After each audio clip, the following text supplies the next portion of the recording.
C'est votre sœur Karine Rachel du Gabon, identifiée également sous l'appellation de précieuse brebis du Seigneur Jésus-Christ. Je vous salue dans le nom de Jésus-Christ de Nazareth. Mon témoignage, c'est le suivant. J'appartiens à une famille catholique et depuis toute petite, j'ai suivi le chemin de la voie catholique en fait. Et lorsque nous sommes arrivés dans les années 2015, donc en fait je sentais un vide. Dans mon cœur, je ressentais un vide. Et c'est comme ça que le 31 décembre 2015, j'avais donné rendez-vous au Seigneur. Et vraiment, je disais au Seigneur, je ne comprends pas ma vie, j'ai l'impression que je fais du surplace, etc. Et ce 31 décembre 2015, je me souviens que je suis allée à la messe, donc la messe du réveillon, et en revenant, je me suis entretenue avec le Seigneur. Et au départ, je me suis plainte, je disais, Seigneur, qu'est-ce qui se passe? Pourtant, je prends la communion, mais j'ai l'impression qu'il y a quelque chose qui ne va pas. En fait, j'ai d'abord commencé par pleurer, par me plaindre, etc. Et après, à un moment donné, en fait, je commençais à me poser une question, et je me disais, est-ce que ce Dieu qui me fait tant de bien dans ma vie, est-ce que je le connais? Est-ce que je connais ce Dieu-là? Donc, je suis restée. Et à un moment donné, justement, c'est lorsque je commençais à poser la question au Seigneur, et j'ai fait, en fait, je me suis, comment dirais-je, j'ai fait silence, en fait. Et là, je vois la Bible, la parole de Dieu. Donc, le Seigneur me montre la parole de Dieu dans l'esprit. Et à l'époque, j'avais deux Bibles. J'avais la Bible catholique, la Jérusalem, la Nouvelle Jérusalem. J'avais une autre Bible qui m'avait été offerte par un ami qui est au réveil. Mais le Seigneur m'a montré la Bible offerte par cet ami-là. Et j'ai dit au Seigneur, ok, à partir de maintenant, je vais dire la parole de Dieu. Parce que moi, étant catholique, en fait, je ne lisais pas la parole. J'avais la parole avec moi à mon chevet. Je pouvais faire des années, en fait, la parole était là à mon chevet et je l'ouvrais vraiment occasionnellement. C'est-à-dire, lorsque j'avais un souci, j'avais vraiment un souci, et là, je prenais la parole et j'ouvrais la parole. Voilà. J'ouvrais la parole. Et le Seigneur est tellement merveilleux que dans ma faiblesse, en fait, au niveau de la foi, ma petite foi, il répondait tellement il est bon. Donc quand j'avais un problème, j'ouvrais la parole, je tombais sur un passage qui me concernait en fait, et qui m'apaisait, qui me fortifiait, voilà, selon ce que je ressentais. Et c'est comme ça que je faisais avec la parole de Dieu. Donc lorsque le Seigneur m'a montré la Bible au niveau de l'esprit, c'est comme ça que j'ai dit, Seigneur, à partir de maintenant, je vais lire la parole de Dieu et tu vas m'aider. C'est-à-dire que ton Esprit Saint me sera là pour m'aider à te connaître. Et c'est à partir du 1er janvier 2016, je peux dire jusqu'au 11-12 mars 2016, donc près de 2 mois et demi, que j'étais à l'école, vraiment à l'école du Saint-Esprit. J'étais à l'école du Saint-Esprit. Et le Saint-Esprit, il m'a dit d'acheter en fait un carnet de notes, voilà, un bloc-notes, autant pour moi. Et le Saint-Esprit m'a vraiment enseigné. Et là, au sorti de cette étude-là avec le Saint-Esprit, le Saint-Esprit a fait un lavage, m'a nettoyé. J'étais, comme on dit, formatée par l'Église catholique, par les enseignements de l'Église catholique. Le Saint-Esprit m'a nettoyé j'ai eu plein de révélations. Cet esprit m'a parlé et j'ai su que je faisais fausse route en fait. Et c'est à partir de là que je me suis débarrassée de tout ce que j'avais eu à l'église catholique. Donc les chapelets, les images, les statuettes, etc. J'ai tout mis dans un sachet poubelle et je suis allée jeter la poubelle. Et j'ai dit, Seigneur, à partir de maintenant, je vais te servir en esprit, en vérité. Voilà. Et j'ai dit, Seigneur, c'est terminé avec tous ces tralala, quoi, en fait. Voilà, je veux plus de ça. Maintenant, je te suis. Et c'est au fur et à mesure, jusqu'à ce que, voilà, jusqu'à ce que le Seigneur me sorte de l'église catholique. Et voilà, et là, j'ai demandé au Seigneur, mais comment faire maintenant? Où devrais-je aller, en fait, pour te rencontrer, pour te suivre, la fraternité, quoi. Être, disons, avec des frères chrétiens. Et c'est comme ça que le Seigneur me montre, en fait, l'image, disons, me montre mon frère. Et le Seigneur m'a confirmé par là que vraiment, il ne voulait plus de moi à l'église catholique. Voilà. Et c'est comme ça que je suis allée dans une église de réveil. Donc là, je suis allée, c'était précisément le 13 mars. C'est l'année où officiellement j'ai accepté le Seigneur Jésus-Christ comme Seigneur et Sauveur personnel. Donc, et là, je suis entrée au département de l'intercession. Donc, et mon témoignage, justement, c'est par rapport à ça. Parce que je suis allée à l'intercession et oui, j'ai suivi les enseignements au départ. Je me suis faite baptiser. Voilà. Et donc là, nous sommes en août 2016. Je devais aller à l'église. Donc, on avait une réunion avec les autres membres, les autres membres au niveau de l'intercession.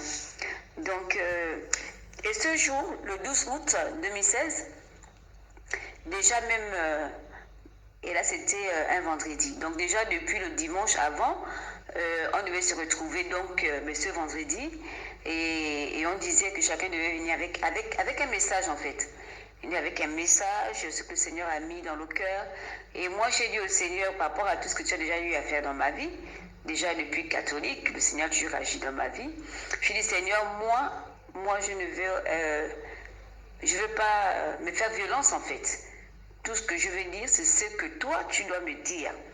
Donc, moi, je vais annoncer ce que toi-même, tu me mettras au fond du cœur. Et là, depuis le lundi, donc lundi après le culte, je commençais, lundi, mardi, à questionner le Seigneur que j'attends le message. Seigneur, j'attends le message. Si tu ne me dis rien, eh bien moi, je ne dirai rien aussi.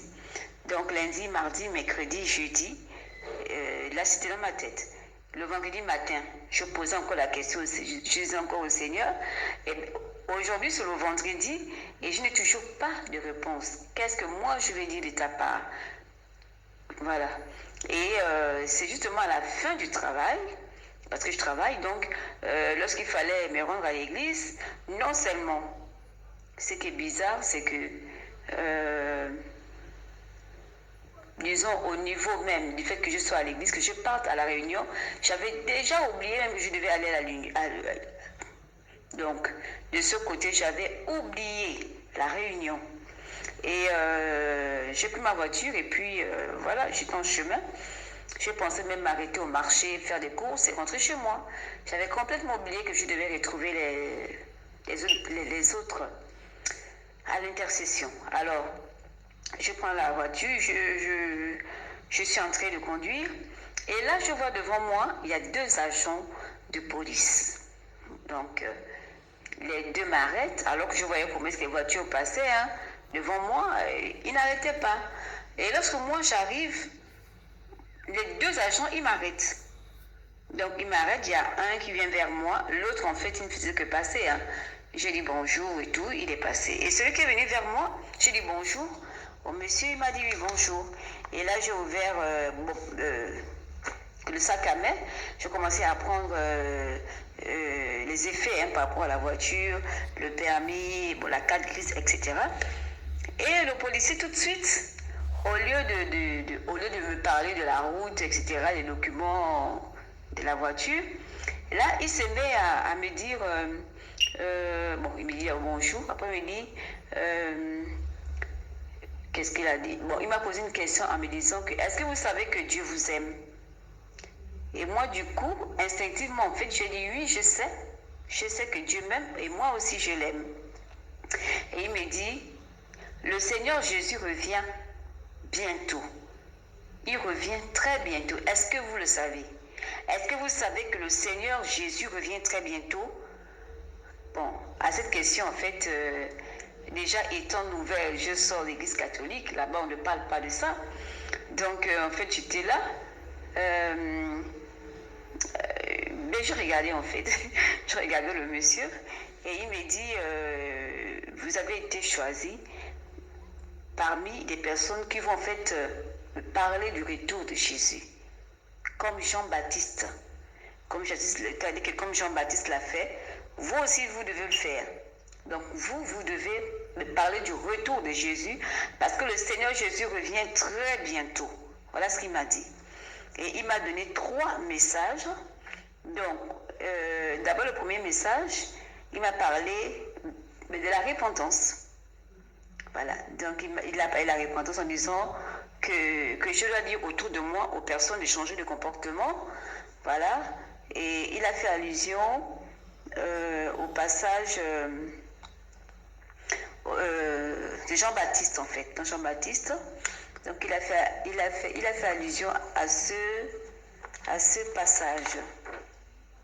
Voilà, je suis en train de chercher. Voilà, donc il a dit dans Matthieu 3, 1 à 2. Et là, j'ai seulement pris un bout de papier qui était dans la voiture. J'ai vite noté parce qu'il m'a dit Matthieu 3, versets 1 à 2. Je vais lire le passage pour vous. En ce temps-là, Jean-Baptiste parut dans le désert de Judée et s'est mis à prêcher. Changez de comportement, disait-il, car le royaume des cieux s'est approché. Et dans mon cas, il me disait de demander aux gens de changer de comportement parce que le Seigneur Jésus revient très bientôt. Voilà ce qu'il m'a dit de dire, de demander aux gens de changer de comportement. Le deuxième message, c'est par rapport au cœur, en fait à l'état du cœur. Donc, il m'a dit, une personne qui ressent de la haine en soi, c'est-à-dire que dans son cœur, que cette personne-là ne peut pas hériter le ciel parce que la haine, là, en fait, la haine fait en sorte que la personne devient un meurtrier. Autant pour moi, une meurtrière, voilà. Donc, il m'a donné le passage dans 1 Jean 3, 15, qui dit « Quiconque a de la haine pour son frère est un meurtrier. Or, vous savez qu'aucun meurtrier n'a de place en lui pour la vie éternelle. » Donc, après avoir fait état du cœur, donc de parler sur le cœur, en fait, il m'a parlé des sacrifices qui plaisent à Dieu. Donc, en fait, il m'a parlé de la louange, voilà, que nous devons tout le temps être en adoration. Hébreux 13, 15 à 16, qui dit, ici, la parole dit, Join 888 Casino. Voilà, Hébreux 13, 15 à 16, des sacrifices qui plaisent à Dieu, par Jésus. Présentons sans cesse à Dieu notre louange comme sacrifice, c'est-à-dire l'offrande sortant des lèvres qui célèbre son nom. N'oubliez pas de faire le bien et de vous entraider fraternellement, car ce sont des tels sacrifices qui plaisent à Dieu. Voilà, donc en fait, il parle aussi de la louange, voilà, en devoir de faire du bien aux frères et tout, mais il ne faut pas oublier de rendre grâce au Seigneur, etc.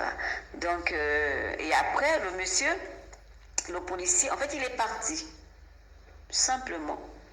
Je suis restée avec et le permis et la carte grise en main. Le policier est parti. Il m'a laissé là, planté. Et après, en fait, c'est comme si j'étais ailleurs, en fait. Et tout à coup, je me suis dit, Seigneur, mais qu'est-ce qui vient de se passer? Qu'est-ce qui vient de se passer là? Attends, qu'est-ce qui vient de se passer? Et j'ai compris par là, en fait, c'est pas que c'est le Seigneur lui-même qui s'adressait à moi, mais il était passé au travers du policier, et comme si c'était un ange, en fait, qui m'envoyait l'information. Voilà, qui me disait ce que moi je devais faire. Et c'est après que je suis allée, cette fois-ci je suis allée à l'église, je suis allée, et ce que j'ai trouvé tout de suite, ben, je commençais à parler pour dire voilà ce qui vient de m'arriver à peine, à peine. Donc vraiment, je bénis Dieu parce que, et même là, c'est depuis cette année, d'abord depuis l'année dernière, 2020, que j'ai compris au sorti de tout ce qu'on vit par rapport au corona, etc., que j'ai vraiment compris que il faut vraiment que je m'y mette par rapport à la volonté de Dieu pour moi. Voilà, il m'a dit d'en parler autour de moi, de parler du retour du Seigneur Jésus-Christ, de parler de l'état de cœur, de parler aussi du fait qu'on puisse continuer, en fait, adorer le Seigneur. Voilà, nous sommes les serviteurs et nous devons adorer notre Dieu. Nous devons rendre la gloire à notre Dieu et faire du bien autour de nous. Voilà le message que j'avais apporté au peuple de Dieu pour commencer. Hein. Donc c'est pour dire que le message qui parle de l'enlèvement, du retour de Jésus-Christ est vraiment de l'actualité parce que ce message, moi je l'ai reçu en 2016. C'est en août de 2016 et nous sommes en 2021. Donc plus les années avancent, plus, c'est-à-dire qu'on se rapproche du retour de Jésus. On se rapproche de l'enlèvement. Voilà ce que j'avais à dire pour le moment. Et je parlerai par la suite aussi des témoignages sur le dépouillement. Voilà. Et que Dieu vous bénisse.